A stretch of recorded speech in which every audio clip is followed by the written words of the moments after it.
Assalamualaikum warahmatullahi wabarakatuh. Bilal bin Rabah al-Habasyi hanyalah merupakan seorang budak biasa. Sebagaimana budak-budak pada umumnya, nasib Bilal sebagai putra seorang budak yang secara otomatis menjadikannya sebagai budak pula. Bilal pun dimiliki oleh seorang tokoh Quraisy dari Bani Jummah, Umayyah bin Khalaf, yang sangat membenci Rasulullah dan kehadiran agama baru di lingkungan masyarakat Quraisy. Tetapi justru kebencian dari tuan Bilal kepada Nabi dan Islam ini yang menjadikan jalan hidayah bagi Bilal. Mereka begitu semangat membahas, menghujat dan mencaci maki, dan sesekali takjub atas munculnya agama baru dan sosok Nabi Muhammad SAW. Dan itu semua menjadi informasi tak terbatas bagi Bilal tentang Islam, yang akhirnya membawa langkah Bilal menemui Rasulullah.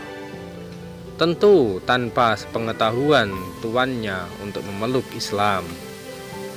Bilal merupakan orang Islam pertama dari golongan budak, dan itu menjadikan Umayyah bin Khalaf merasa begitu terhina dan ternoda kehormatannya atas budaknya tersebut.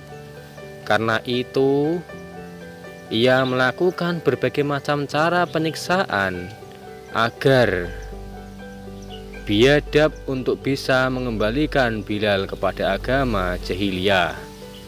Ia tidak ingin peristiwa ini menjadi omongan dan menjadi contoh bagi budak-budak lain, dan ia yang nantinya akan disalahkan oleh bangsa Quraisy lainnya.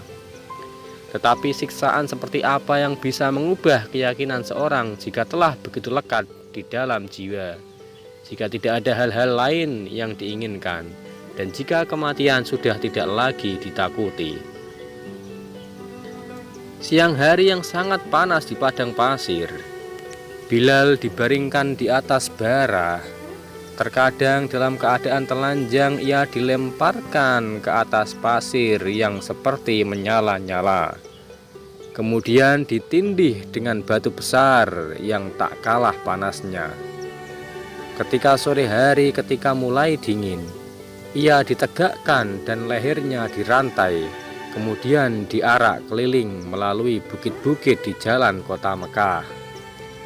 Tidak 1 hari, 2 hari, tidak 1 minggu, tidak 2 minggu, tetapi terbilang berbulan-bulan, siksaan demi siksaan ditimpakan oleh Bilal. Seolah karang yang tak hendak lapuk dan hancur diterjang ombak selama bertahun-tahun, begitulah keyakinan yang tertanam di dalam jiwa Bilal, di dalam kelemahannya, di dalam ketidakberdayaannya. Hanya satu kata yang melekat dan tertanam erat, yaitu kata Al-Ahad, Al-Ahad, yang artinya Maha Esa. Sampai-sampai para penyiksa pun jatuh kasihan atau juga menjadi bosan dengan apa yang dilakukannya. Tetapi mereka enggan untuk melepaskan Bilal begitu saja karena gengsi. Takut nama baik dan kehormatannya sebagai kaum Quraisy tercemar karena mengalah pada seorang budak yang keras kepala, atau lebih tepatnya seorang muslim yang begitu kokoh keimanannya. Bahkan ada riwayat menyatakan para penyiksa itu meminta Bilal untuk 1 kali saja mengatakan Lata dan Uzza agar mereka punya alasan untuk melepaskannya. Setelah itu terserah apa yang akan dilakukan Bilal, bahkan mereka akan membebaskannya dari perbudakan. Tetapi Bilal tak bergeming, cuma 1 kata yang keluar dari mulutnya yang berulang-ulang, yaitu kata Ahad atau Al-Ahad, yang artinya Maha Esa. Di suatu pagi menjelang siang seperti biasanya, Bilal digiring ke padang pasir, ke tempat penyiksaannya. Kemudian datanglah sosok Abu Bakar kepada mereka dan berkata, "Apakah kalian hendak membunuh seorang laki-laki yang mengatakan Tuhannya adalah Allah Subhanahu wa Ta'ala, kata Abu Bakar. Kemudian Abu Bakar berpaling kepada Umayyah bin Khalaf selaku tuan dari Bilal sambil menyerahkan uang. Kemudian Abu Bakar berkata, "Terimalah uang ini sebagai tebusan. Ini lebih tinggi dari harga budak ini." Tampak sekali kelegaan pada Umayyah bin Khalaf dan para penyiksa Bilal. Mereka sudah sangat jenuh dan hampir putus asa. Mereka hanya butuh alasan kecil untuk bisa melepaskan Bilal, tetapi malah mendapatkan setumpuk uang. Tentu saja mereka amat gembira, apalagi mereka ini pada dasarnya seorang pedagang. Namun demikian, Umayyah berkata, "Bawalah dia demi Lata dan Uzza. Andai saja engkau membayar tak lebih dari 1 uqiyah, aku akan melepaskannya." Abu Bakar membawa Bilal ke hadapan Rasulullah sekaligus mengumumkan pembebasannya dari status budak. Sekelompok kecil sahabat yang hadir pada saat itu sangat gembira, seolah sedang merayakan hari besar. Dan hari itu memang hari besar, bukan hanya buat Bilal, tetapi untuk seluruh umat manusia. Hari yang sebenarnya lebih tepat untuk dijadikan sebagai hari persamaan hak asasi manusia. Ketika Nabi hijrah ke Madinah dan umat Islam bisa melaksanakan peribadatan tanpa gangguan dari pihak-pihak yang memusuhinya, mulailah dicari cara mengumpulkan umat Islam untuk melaksanakan sholat jamaah. Berbagai usulan muncul, tetapi akhirnya dipilih cara yang kini dikenal dengan azan. Dan beberapa riwayat tentang siapa yang pertama kali menyusun redaksi azan, tetapi yang jelas pilihan pertama adalah Nabi. Untuk melantunkannya adalah Bilal bin Rabah. Suara yang empuk, merdu, lantang, dan penuh keharuan merupakan alasan utama dipilihnya Bilal untuk menjadi muadzin pada saat itu. Siapapun yang mendengarnya serasa disiram dengan segelas air dingin, kesejukan dari nilai keimanan yang keluar. Bilal adalah merupakan muadzin pertama dalam Islam, dan namanya kini sangat terkenal di seluruh dunia karena identik dengan jabatan seorang muadzin itu. Dalam setiap pelaksanaan sholat Jumat, selain sebagai muadzin, Nabi juga menunjuk Bilal sebagai pengurus keuangan. Nabi Muhammad juga sangat mempercayai Bilal. Namun walau disebut sebagai pengurus keuangan, Bilal tidak pernah memegang uang terlalu lama atau menyimpannya, karena Nabi memang tidak pernah menyimpan sesuatu, baik uang ataupun barang, sampai malam harinya. Bilal hanya diserahi tugas untuk mengurus dan melayani apabila ada kaum muslimin yang datang meminta bantuan kepada Nabi. Bilal akan mencari pinjaman atas nama Nabi untuk memenuhi kebutuhan orang-orang muslim tersebut. Suatu hari ada seorang musyrik kaya raya yang mendatangi Bilal dan berkata, "Wahai Bilal, aku mempunyai banyak harta benda. Jika kamu mempunyai keperluan, janganlah meminjam pada siapapun. Berhutanglah padaku," kata orang musyrik tersebut. "Apalagi yang lebih baik daripada hal ini?" kata Bilal menyambut baik tawaran si orang musyrik tersebut. Sebenarnya si musyrik ini dalam riwayat lain adalah orang Yahudi yang merasa hatinya hasut dengan kedudukan, iri dengan kedudukan yang begitu dekat dengan Nabi. Maksudnya kedudukan Bilal sebagai seorang budak yang begitu dekat dengan Nabi, pemimpin tertinggi kaum muslimin yaitu Rasulullah. Kenapa bisa sampai dekat dengan Bilal? Atau bahkan bisa dikatakan pemimpin tertinggi Jazirah Arabia yang paling disegani saat itu. Pikirnya, dia hanya seorang bekas budak berkulit hitam lagi. Bagaimana mungkin ia bisa memperoleh kedudukan begitu mulia di sisi Muhammad? Sungguh aku akan mengembalikannya menjadi budak. Tentu saja Bilal tidak mengetahui rencana yang tersimpan di kepala si orang musyrik itu.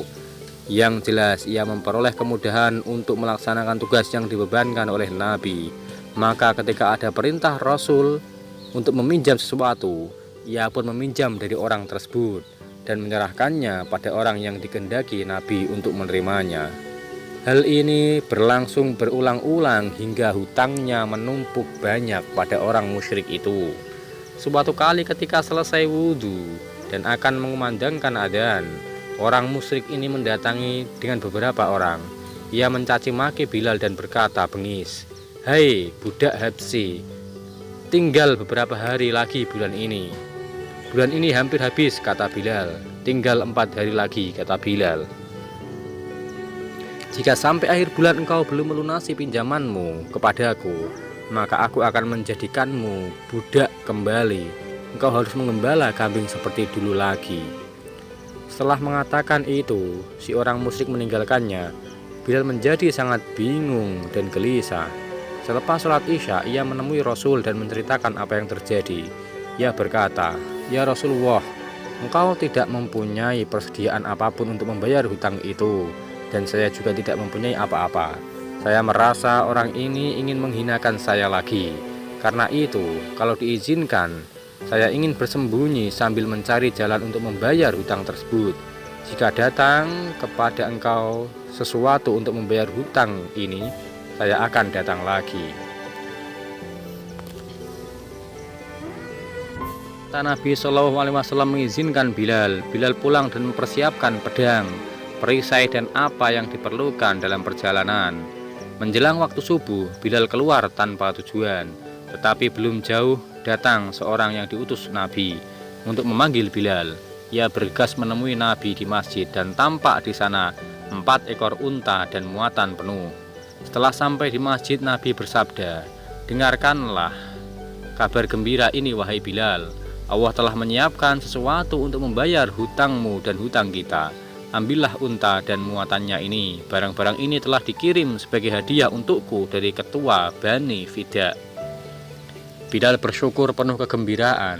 Selesai sholat subuh, ia berlalu membawa unta-unta itu menemui si orang musyrik.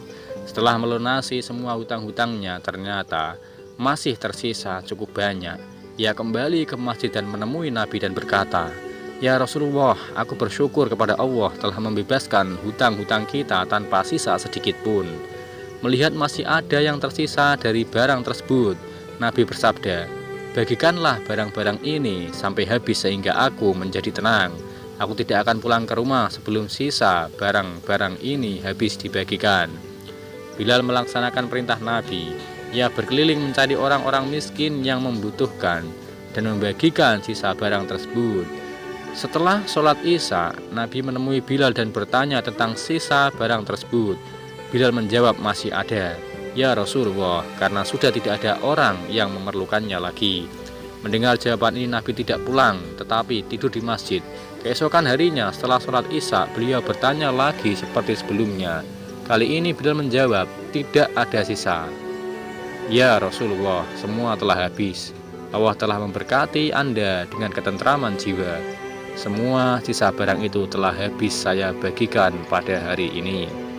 Demikianlah potongan kisah singkat kisah sahabat Nabi yaitu Bilal tentang bagaimana kesabarannya, keteguhannya dalam memeluk Islam serta keteguhannya dalam menghadapi cobaan bersama Nabi waktu itu.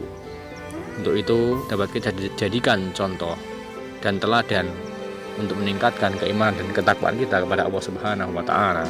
Terima kasih, semoga bermanfaat. Wassalamualaikum warahmatullahi wabarakatuh.